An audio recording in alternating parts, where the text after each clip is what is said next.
Okay, there we go. All right.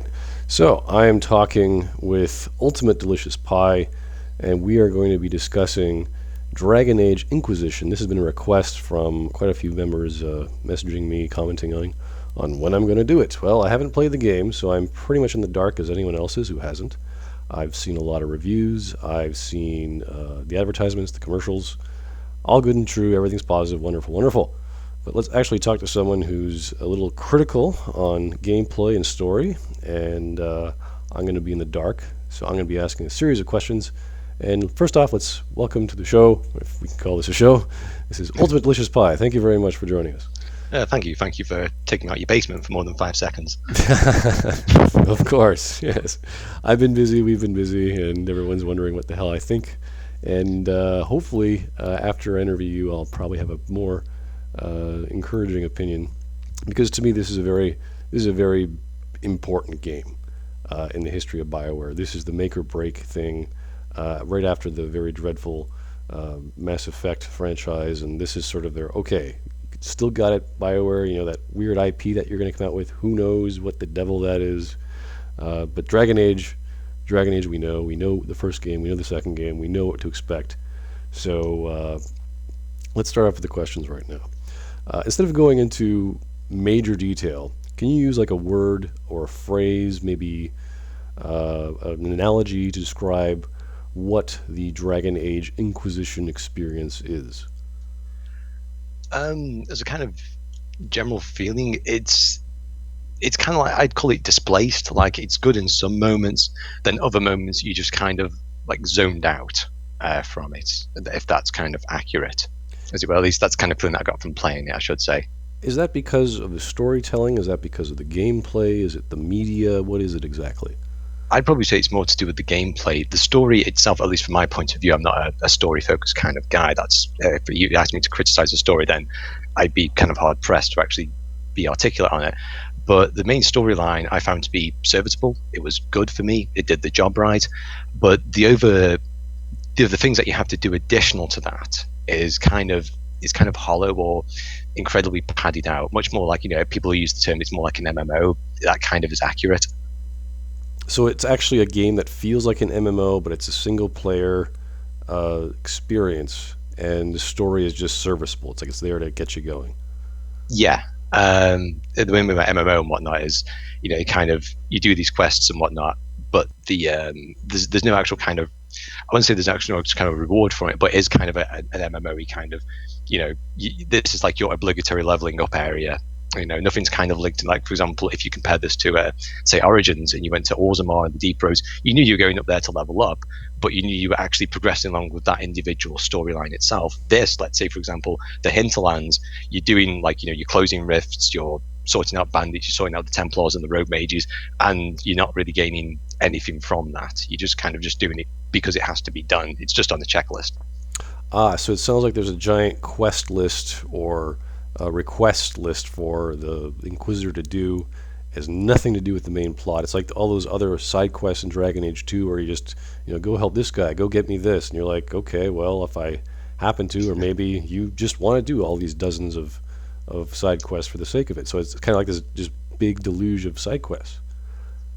Yes, that's kind of how it feels like. And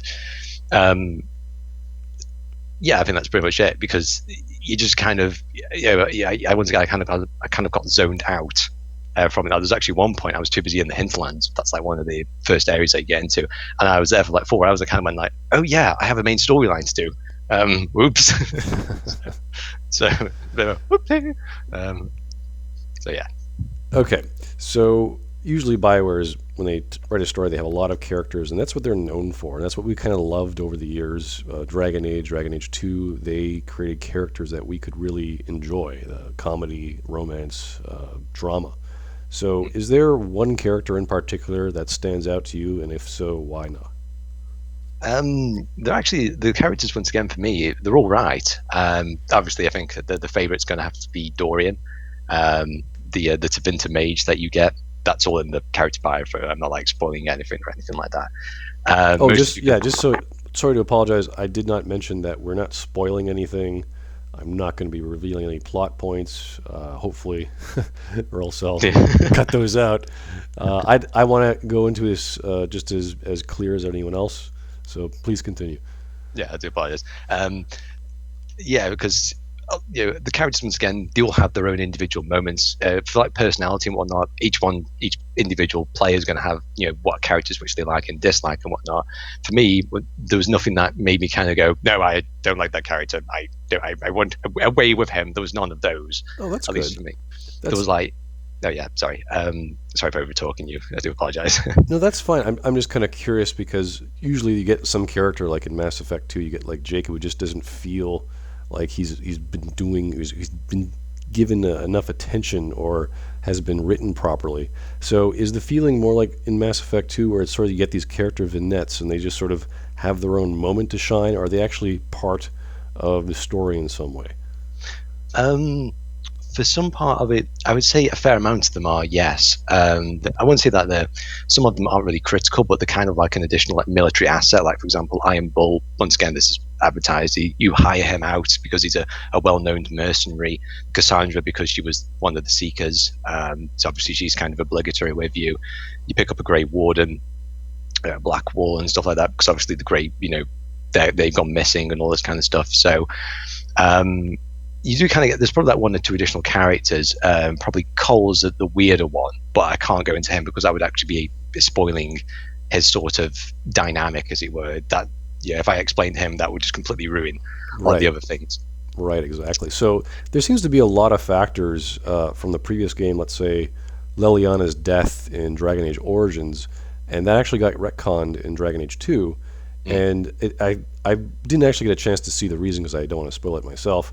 But there's the opportunity for that to be lampshaded or subverted in Dragon Age Inquisition, and there's actually a few videos on YouTube if you want to see it. Do any of these side characters play an integral or significant role in the main plot, like Leliana, even though she's supposed to be dead? Um, Integral to the plot. Um, I'd probably say that your advisors, like Cullen, Liliana, and Josephine, she's a diplomat. They play a fair amount with the main storyline. Like for example, diplomat for obvious reasons, like gaining access to like the Empress of Orlais and gaining audiences. That's kind of at least on a character basis is integral. Um, I see what you're saying. So Leliana is what exactly? she's basically your spy master and general stabby, stabby, stabby person, knifey person in the back kind of person with red hair.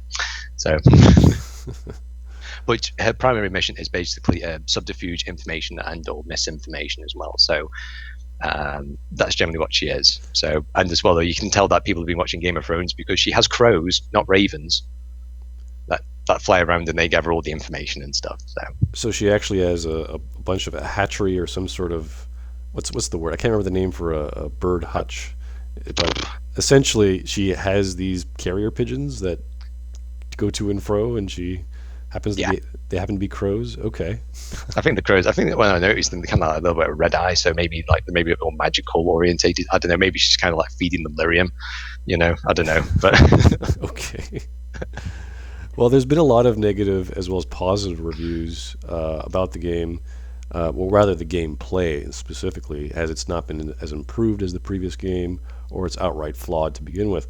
While that may be bad, what are the new gameplay mechanics in Inquisition, and does it match the scope of the story? I know this is a problem in Mass Effect 3, where you have this gigantic galactic war, but you're still a dude fighting with guns. So what happens in this game? you still your typical like origins for you have your four companions. Sorry, yourself and three companions. Um, Once again, because they've got these big, large exploration areas, you don't really. It's kind of hard to explain this. It has like actual new gameplay mechanics. Aside from the new open world, there isn't really anything else outside of that, other than the fact that within the combat system, they've gone from you basically wrecking your mouse by continually hitting the left mouse button. You now have to just hold it down, unless you want to zoom out and go into the auto attack feature with the isometric viewpoint. But most of the time, it's just really an iteration, removal, improval kind of way of how thinking with the actual gameplay. As far as I could summarize it as best I can. I probably have to go into if you want to go into detail and whatnot. So Is the gameplay smoother and more easier to like the functions, the interface? Is that easier to use than the previous games? I'd probably say it's a little bit the same. Like for example, in some ways it is kind of easier, but then it kind of comes with a lot of problems with, like for example, your healing potions. You don't have to have like 99 health potassies or whatever. Instead, you just get like given 8, and you just replenish them whenever you go back to camp or whatever. So you kind of think, okay, that's kind of cool. You got your own little individual slot now dedicated for a health potion, but then you kind of go like, why can I only carry 8? There is a way to improve that by 4, but it's I just really call it a kind of self cannibalization process. Like they've deliberately removed parts to then slightly improve or change other parts of the game. Interesting. So the other aspects of the gameplay, this is what I was reading about, how they wanted to mirror the games like Skyrim for that sort of open world concept. Obviously, they didn't go as fully as possible as they could, but they decided to create systems like a crafting system. Has that added to the experience? Is that more like a chore to go around hunting for things and making things? Yeah, that does kind of detract from you actually being the Inquisitor. By the way, actually, you don't actually become the Inquisitor straight away. You actually have to earn that title for a good number of hours through the storyline, so it does feel more natural to you. So it's not like you kind of go, "Hey, Canary, we're a human-based group of the part that was originally part of the Chantry. Here, lead the Inquisition." Oh. Um, so you do kind of earn that title. Luckily, though, that's once again that's a good part of the story. It's well paced as far as I'm concerned. But once again, with the whole item gathering, you're basically like gathering for items and whatnot, minerals and all sorts of mundane stuff, which you did in Origins. Don't get me wrong, but not to this extent. It's like you're the Inquisitor, you're in charge of an organization, but for some reason the guys need bread and milk for as quickly as possible, and they're really gasping for cups of tea. They really need it, and you have to do it. So it sounds like you're the leader, but you're also doing the grunt work. Yeah, pretty much. It's it's quite funny. Like you're not even mining; you're just like picking it with your hands.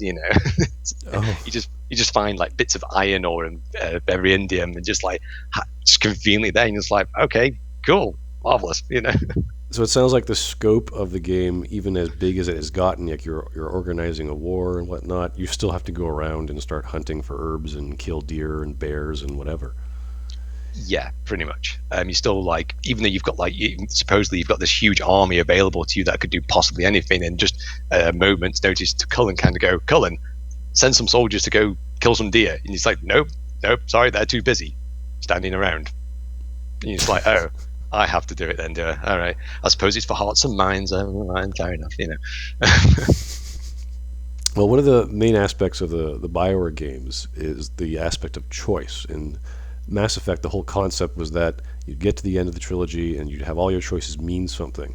And that was not really resolved very well. Whereas the Dragon Age franchise is just a series of unconnected plots with random cameos. So aside from references and cameos, did Dragon Age Origins and Dragon Age 2 and the choices therein have anything significant to do with the game and Inquisition? Probably not to do with that of the main plot. Once again, it's like in certain sequences, it'd just be like an interchangeable character. Um, but for the most part, the story of Inquisition is kind of self-contained, even though it does have influences from like Origins or even Dragon Age 2. But for the most part, you can, like, I played it through the just the normal version, of words, just the standard import. There was no changes to it all. Then I'm currently playing through it with the changes that I actually did with Origins and Dragon Age. Well, I didn't play Dragon Age 2, but with the Dragon Age Keep. So, and there really isn't that much of a change, just like a few dialogue choices here and there, or that you may meet a certain character from a previous game that's there, like who was king or queen of Ferelden, that kind of thing. I see. So it's nothing really. You're not going to get a whole different level if you save low gain in Dragon Age Origins, or if you made Alistair the king. No, no, you're not going to see any new environments or anything, because at least as far as I've played through, or as far as I can see anyway. So that could be wrong. I would be happily admit to it if I'm wrong on that one, but as far as I've seen thus far, no. Okay. Well, that's. Sorry. I think those are some of the main questions I have. To top it off, what would you say is your experience with Dragon Age Inquisition overall? Overall, to kind of put this in a bit of an analogy, this isn't exactly the triumphant return from BioWare as some of the gaming press likes to have. It's not exactly. It's far from perfect. This is really more of the guilt-panged, drunken hangover that one gets early in the morning when they wake up and kind of go, "Oh, Dragon Age 2, that happened." Oh. Um, So this is them sort of going, "Oh my goodness, we better get our thoughts in order and make something worthwhile this time." Is it sort of like a forgiveness or even a swan song if they don't succeed in their sales? I don't know about their sales and whatnot, because I think they're going to be doing pretty well thanks to the hype machine and what have you. But as far as I'm concerned, really, this is kind of, they've just met the minimum requirements to kind of go, okay, let's see what the next installment within this franchise is going to get.